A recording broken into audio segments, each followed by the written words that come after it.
Barrett, I must ask, was your Twitter account more active than the college football games that were presented to us this weekend?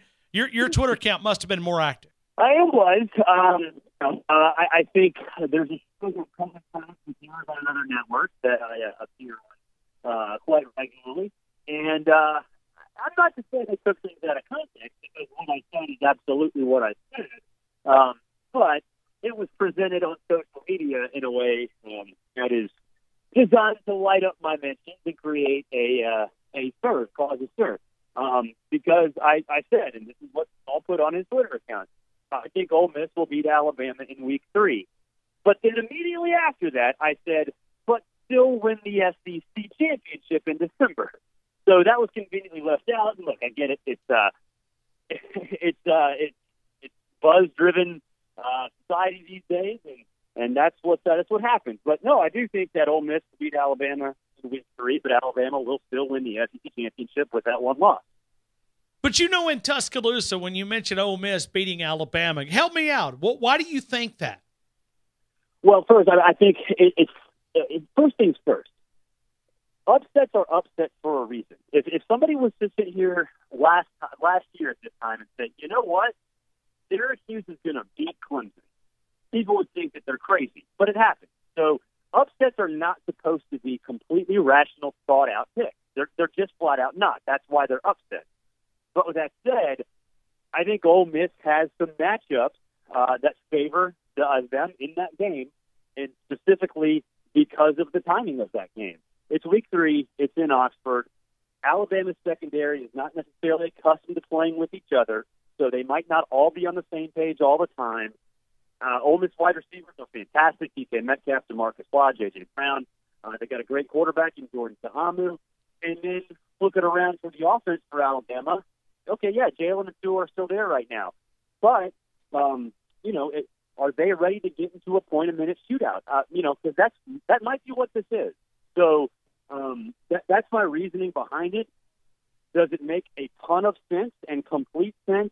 No, it's not supposed to make sense. Upsets are not supposed to make sense. You're not supposed to sit here in late August and say, you know what, I'm calling that upset right now and have a 100% set-in-stone concrete explanation for it. Because if you had a 100% set-in-stone concrete explanation for it, it wouldn't be an upset.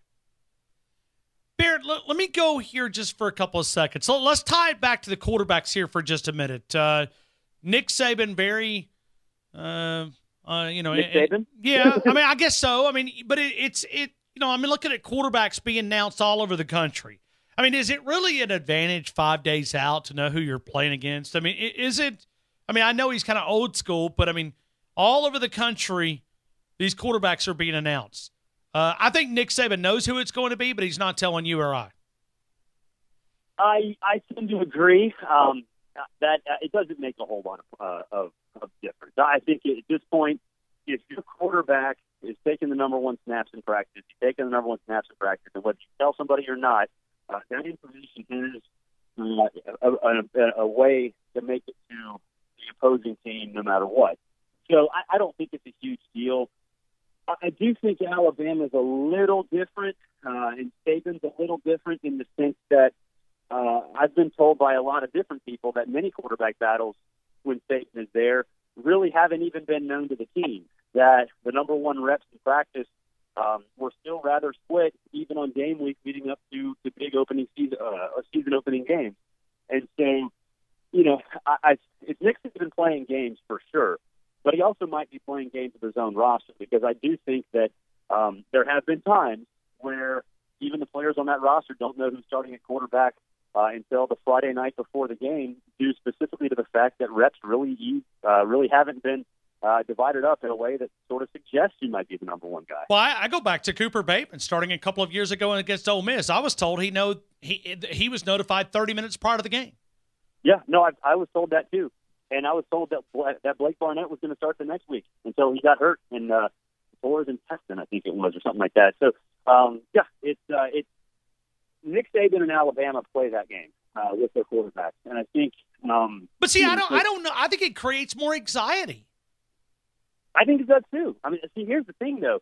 I think if this was a different program that didn't have Alabama's talent defensively, that mattered. That mattered a lot because, you don't really know what your offense is going to look like. But because it's Alabama and because they have a defense they know they can win with, I think the staff is okay maybe sacrificing a little bit in terms of offensive familiarity and continuity in order to let it play out a little bit more and see who actually is game ready rather than sort of just guessing who's game ready based on what happens in scrimmage.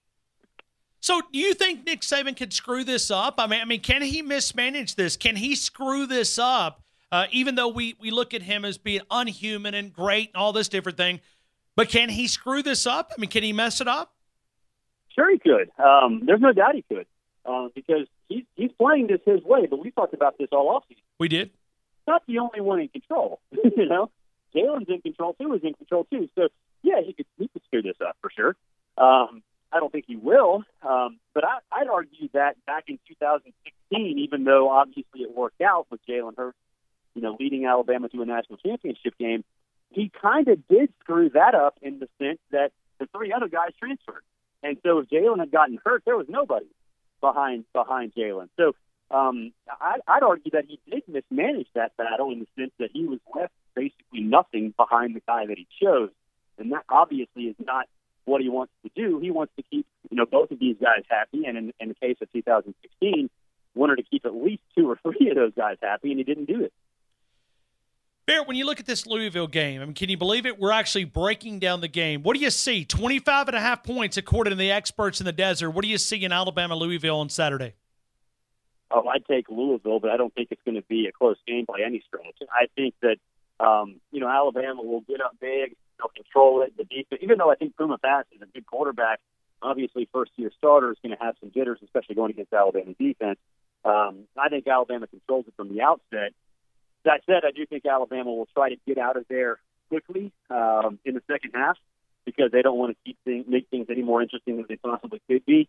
So I would imagine that even if Alabama gets up big and gets over the 25.5 or whatever it is right now, that Louisville probably has a pretty good chance of sneaking in the back door and covering because they need to find out what they have offensively with Puma Pass. So they're probably, even though they're not going to have a chance to win, they'll keep their ones out there for a while to see what they've got. So I think it'll be a blowout, but like we've talked about for years on your show, not all Alabama blowouts are created equal. Some are close and they get sideways. Some are blowouts that maybe come back a little bit towards the end, and I think this will be the latter. Let's go to LSU and Miami. Miami, according to the experts in the desert, 3.5. That game played in Arlington, Texas, Sunday evening, 6:30. Let me ask you about Miami and LSU. What do you see? I think it's going to be sloppy, ugly, defensive. And in the end, I think Miami, just because they have a little bit more offensively, will get the job done. LSU, even though Joe Burrow is now the guy, their running back issue is a bigger deal than people are making it out to be. They don't have a true number one guy, and if they don't have stability at quarterback, in years past they've still had stability at running back, and they don't have that right now. So it's a big problem. I think it'll cost them the game just because they won't be able to run to set up the pass the way they need to. Whereas Miami, with guys like Amon Richards and Malik Rozier and an offensive line that's been around for a while, they'll be a little bit more consistent offensively, get the job done. But I do think it'll be a super ugly game that Miami wins pretty close, but it will not be very visually appealing. The only top 10 matchup that we have is Washington-Auburn. Break that one down the way that you see it going down in the ATL. Well, I think the biggest thing is going to be Auburn's defense against Washington's offense. The Huskies have three offensive linemen returning, all in the interior part of that offensive line, which is going to put a ton of pressure on both tackles. And, Auburn likes to get guys off the edge. Last year it was Jeff Holland. I think this year it'll be T.J. Moultrie and Nick Coe. And they're tough. I mean, they're really tough up front. So I think that's going to be the difference in the game. Auburn will disrupt enough plays in the backfield to make Washington in undesirable situations, second and long, third and long. And that ultimately will be what gets the job done. I don't necessarily think both are going to come out looking like well-oiled machines, but I think that defense will make a statement and get Auburn a win. I still think it'll be close, but I think Auburn gets the job done. Do you think Jake Browning can return to what he was able to do when the year that we saw him there against Alabama in the playoffs? I mean, he had like 43 touchdowns. Last year, that number went down significantly, down in the teens, I think. You think Jake Browning can return to maybe putting in and dropping some dimes there for some TDs? Maybe. I think those receivers that year helped, especially John Ross. Sure. So, I think that helped him more than people really realize. He's never really had the arm strength downfield. He's always been a really smart quarterback who can make smart decisions and is accurate, but he hasn't consistently hit those guys deep. Even that year with John Ross and all that career, he wasn't the best downfield passer in the world. So I think that's just who he is, and I think that is a problem for Washington because if you're getting pressure, you're going to have to hit some big plays, and I don't know if he's capable of doing that consistently, considering what he's facing this game against Auburn, in the fact that some of his star receivers from 2 years ago just aren't there, and nobody has really stepped up in their absence. All right, so one more time. You think Ole Miss beats Alabama. However, you think Alabama's going to go on to win the SEC. With one loss, correct. Oh, man, that still stings, though. But look, Alabama loses games, but they do. Well, I mean, teams lose games. You got a point. We'll see. Syracuse beat Clemson and then lost every other game it played. That's right. I know, but you know in Tuscaloosa they're looking for that goose egg on that other side, not that one. Well, that's really, really hard to do. It will be, but this Tua Tagovailoa guy's pretty good down here. It's true. He's not being asked to cover A.J. Brown though. Well, oh man, that was the nightmare right there. That's a.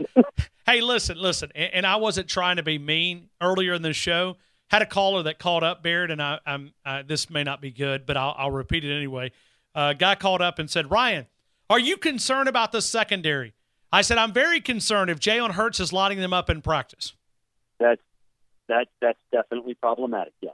I mean, because I haven't seen him light up too many secondaries, and if he's doing it in practice, that makes me very concerned. I understand where you're coming from completely, and I would be concerned too if that's the case. Barrett Sallee, ESPNU on SiriusXM, CBSSports.com. Connect with him straight up. Barrett Sallee, I appreciate you, man. Hope you have a great week. Thank you, sir. All right, thanks, Ryan.